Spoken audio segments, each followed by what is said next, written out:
अस्सलाम वालेकुम वरहमतुल्लाहि वबरकातुहू। आप देख रहे हैं मेरा फेसबुक और यूट्यूब चैनल और मैं हूं गुलाम नबी मद्दी। आज 21 अक्टूबर 2022 है और आज दिन है जुमातुल मुबारक का। नाज़रीन किराम, पाकिस्तान के अंदर इस वक्त दिन के 10 बज चुके हैं। अब से कुछ घंटों के बाद पाकिस्तान के अंदर शहबाज शरीफ की हुकूमत और उनके हवारी एक ऐसा बम फोड़ने जा रहे हैं कि जिसके ज़रिए से इमरान खान को तबाह कर दिया जाए, इमरान खान के परखच्चे उड़ा दिए जाएं। यह एक ऐसा बम था शहबाज शरीफ की हुकूमत के पास जिसे छुपा कर रखा गया था और पिछले 6 महीनों से बड़ा जोर लगाया गया कि इमरान खान को इस बम के जरिए से डराया जाए और यह बार बार कहा जाता रहा कि इमरान खान तुम हमारी बात मान लो, हमें एनआरओ दे दो, वरना हम ये बम फोड़ेंगे और तुम्हें उड़ा कर रख देंगे। और नाज़रीन किराम, ये एक ऐसा बम था जिसको ढूंढने में 6 महीने, जिसको ढूंढने और तैयार करने में 6 महीने तक शहबाज शरीफ और उनके हवारियों को मेहनत करना पड़ी। और आज दिन 2 बजे के बाद यह बम फोड़ दिया जाएगा और इस बम के फोड़ने के साथ ही शहबाज शरीफ की हुकूमत और उनके हवारियों का कहना है कि इमरान खान उड़ जाएगा, यानी उसका सियासी कैरियर खत्म हो जाएगा, सियासी तौर पर वो कत्ल हो जाएगा और फिर उसके बाद इमरान खान ना तो इलेक्शन लड़ सकेगा, ना ही उसकी पार्टी जीत सकेगी और जो हमारे रास्ते में एक बड़ी रुकावट है वो खत्म हो जाएगी। नाज़रीन किराम, ये बम तोशा खाना का बम है, तोशा खाना बम, तोशा खाना केस, जिसके जरिए से इमरान खान को उड़ाने का प्लान है। इस वक्त दारुल हुकूमत इस्लामाबाद के अंदर 10,000 के करीब पुलिस के और रेंजर के और एफसी के और इसके अलावा फौज के दस्ते तैनात हैं। रेड जोन मुकम्मल तौर पर सील है। जबकि नाज़रीन किराम, जो कंटेनर्स हैं वो पिछले 1 महीने से इस्लामाबाद की सड़कों पर खड़े किए हुए हैं। तकरीबन नाज़रीन किराम, इस वक्त जो बताया जा रहा है कि हज़ारों की तादाद में कंटेनर्स हैं, 5,000 से ज़ायद कंटेनर्स हैं जो इस्लामाबाद के अंदर रखे गए हैं। क्यों? ताकि वो जब बम फूटेगा तो इमरान खान को जब उड़ाया जाएगा तो फिर उससे जो इमरान खान के कारकुन हैं, कहीं ऐसा ना हो कि वो आकर हमारी हुकूमत का धड़न तख्ता कर दें, इसलिए वो ये बम फोड़ना चाहते हैं और इसलिए उन्होंने ये तैयारियां कर रखी हैं। नाज़रीन किराम, तोशा खाना केस का फैसला 2 बजे के बाद आना है। ये फैसला क्या होगा? इस फैसले से इमरान खान का सियासी कैरियर तबाह होगा, इमरान खान की जमात खराब होगी, इमरान खान की जो इस वक्त पॉपुलैरिटी है क्या वो खत्म हो जाएगी? ये वो बड़े सवालात हैं जिनके जवाबात हम आपको देने जा रहे हैं। नाज़रीन किराम, हकीकत ये है, अब तक जितने भी तीर इस्तेमाल किए हैं इमरान खान के खिलाफ इंपोर्टेड सरकार ने, सारे के सारे जाया हुए हैं। हर हरबा आजमा लिया, इमरान खान को यह ना गिरा सके। 6 महीनों में इन्होंने इमरान खान को गिरफ्तार करने की 20 बार कोशिशें की, लेकिन ये इमरान खान को गिरफ्तार ना कर सके क्योंकि इनकी टांगें कांप जाती थीं कि अगर इमरान खान को गिरफ्तार किया तो फिर हमारा क्या बनेगा। नाज़रीन किराम, 6 महीने लगाकर इन्होंने इमरान खान के खिलाफ इमरान खान को ट्रैप करने की कोशिश की। शहबाज गिल का केस इसकी वाज़ेह मिसाल है।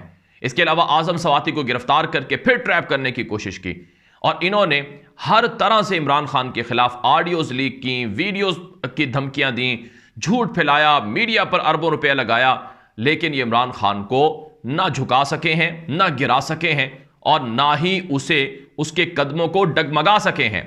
चुनांचे इमरान खान ताकतवर होकर पहले से ज्यादा ताकत के साथ इनके सामने खड़ा हुआ है। नाज़रीन किराम, इमरान खान की कामयाबी के लिए सिर्फ इतना ही काफी है कि इमरान खान ने जो वो चाहते थे वो नहीं किया।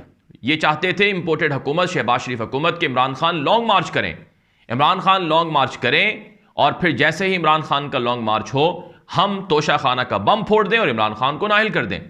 लेकिन इमरान खान ने बड़ी समझदारी का मुजाहरा किया। इमरान खान को पता था कि लॉन्ग मार्च करूंगा तो फायदा इनको होगा। उसने अपने लॉन्ग मार्च को रोक कर रखा और प्रेशर को बढ़ा कर रखा। आज ये खुद तस्लीम कर रहे हैं कि इमरान खान साहब हमें माफी दे दो, हम आपके साथ बैठने को तैयार हैं, मिसाक जमहूरियत करते हैं, मिसाक मईशत करते हैं। लेकिन इमरान खान कहते हैं कि चोरों के साथ, डाकुओं के साथ किसी भी सूरत नहीं बैठा जाएगा। अब नाज़रीन किराम, सवाल यह है कि तोशा खाना का फैसला क्या आएगा। नाज़रीन किराम, 3 ऑप्शन हैं, 3 तरह के फैसले हो सकते हैं। नंबर 1, इमरान खान के खिलाफ तोशा खाना जो बम है इसको फोड़ने के बाद फैसला आए कि इमरान खान ने बददियानती की है, लिहाजा इमरान खान को नाहिल कर दिया जाए।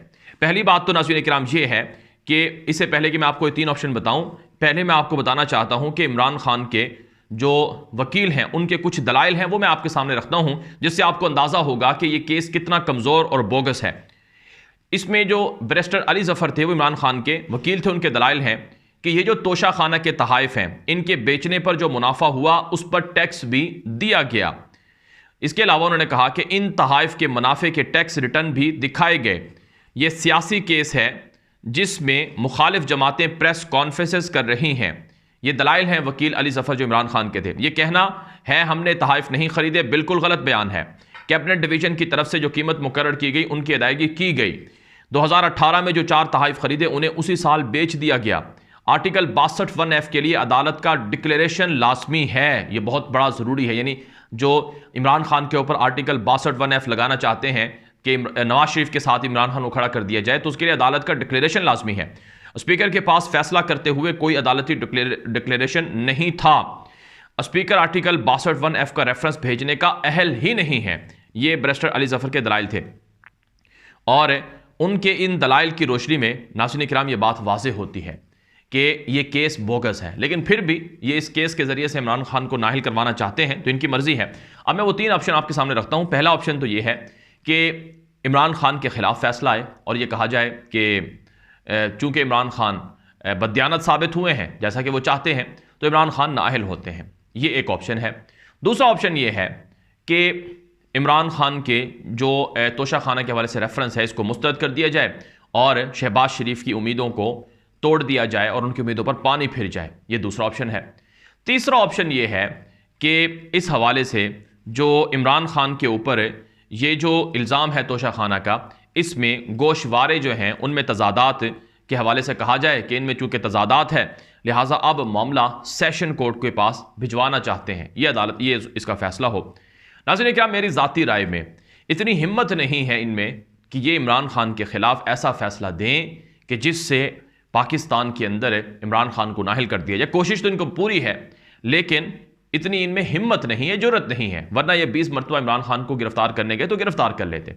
ताहम नाज़रीन किराम अगर बिलफर्जी इमरान खान को नाहिल कर ही देते हैं, जैसा कि उन्होंने बम रखा हुआ था कि इमरान खान को इसके ज़रिए से नाहिल कर ही देते हैं, तो फिर नाज़रीन किराम इमरान खान के पास बड़े रास्ते हैं। पहली बात तो यह है कि अदालत मौजूद है, Islamabad high court, supreme court, ये सब कुछ मौजूद है और उनके ज़रिए से इमरान खान ये जो नाअहल करेंगे उसके ज़रिए से अहल हो सकते हैं। इसमें कोई बड़ी बात नहीं है, लेकिन इसमें ये दलील लेना कि हम चूँकि नवाज शरीफ को भी अहल किया जाए, लेवल प्लेइंग फील्ड का जो इनका मंसूबा है वो हो जाए, शायद ऐसा ना हो सके। अगर बिलफर्ज ऐसा हो भी जाए तो इमरान खान अगला इलेक्शन जीतेंगे भी, वज़ीर आज़म भी बनेंगे, लेकिन नवाज शरीफ नहीं बन सकेगा, ये हकीकत है।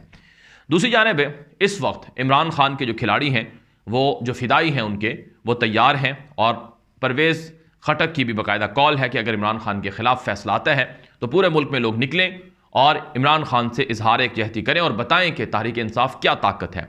और उनके फिदाई मुजाहिदीन ने कहा है कि इमरान खान हमारी रेड लाइन है, अगर तुम किसी भी हद तक जाओगे तो फिर रेड लाइन क्रॉस करने की जो सज़ा है वो तुम्हें भुगतना पड़ेगी। बहरहाल नाज़रीन किराम कुछ घंटे के अंदर ये फैसला आ जाएगा और आपको हकीकत भी पता चल जाएगी। आप हमारे यूट्यूब चैनल गुलाम नबी मद्दी के साथ जुड़ जाएं और हमारा फेसबुक पेज है गुलाम नबी मद्दी ऑफिशियल, उसको फॉलो कर लें, लाइक कर लें, वहाँ भी आपको अपडेट्स और मालूमात देते रहेंगे। अब तक के लिए इतना ही, इजाज़त दीजिए। अस्सलाम वालेकुम रहमतुल्लाहि व बरकातहू।